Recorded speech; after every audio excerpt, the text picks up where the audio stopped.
Welcome back, Prospect Live viewers. We're back with another 2020 MLB Draft player breakdown. Joining me today, courtesy of perfectgame.org, is, of course, PG's National Scouting Supervisor. That is Brian Sikowski. Today, we're breaking down Nick Swiney, left-handed pitcher out of NC State. Really interesting arm, and I know one that you in particular are very, very high on.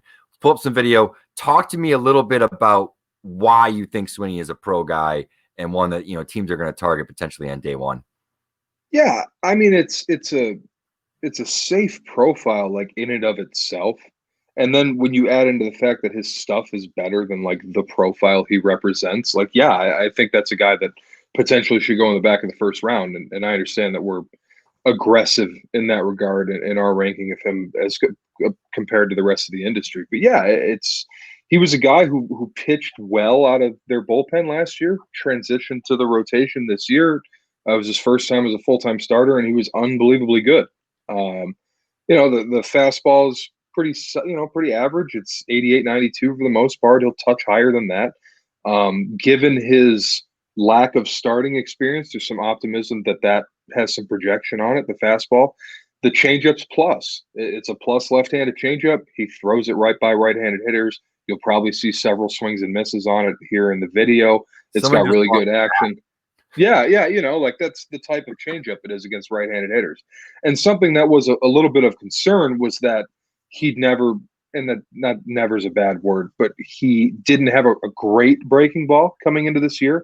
And it still isn't a plus pitch, but it's better. It's something he's made improvements with. It's allowed him to act as more of a starting pitcher. It's allowed him to get left-handed hitters out, that breaking ball he's got now.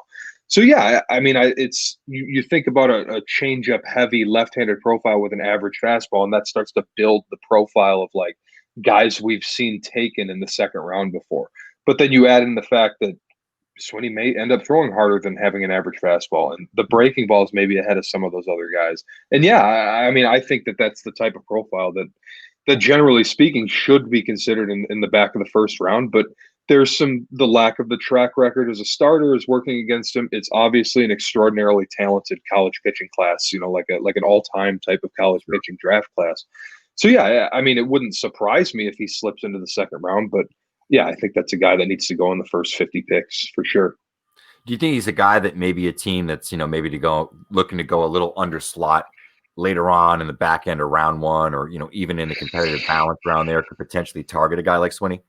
Yeah, I think he fits that profile perfectly. Like a guy that maybe you have to overpay for a high school guy you really like at your first round pick, and you need to save a little bit of money in the 30s with your comp pick or something. Yeah, I think that's a guy. I think Jarvis is similar to that, and yeah, there's some guys that kind of fit that mold, and yeah, I think he's one of them. Jared Schuster's maybe another one. And all arms that you mentioned that, still have a little bit of projection as college arms that, if they end up with one of those better organizations at the back end of the first round, are, analytically inclined or just better at developing players. Really, really interesting picks, and it's always interesting to see what happens with these guys after the draft. But Brian, thank you for joining me. Viewers, thank you for joining us. That was Nick Swiney, left-handed pitcher out of NC State.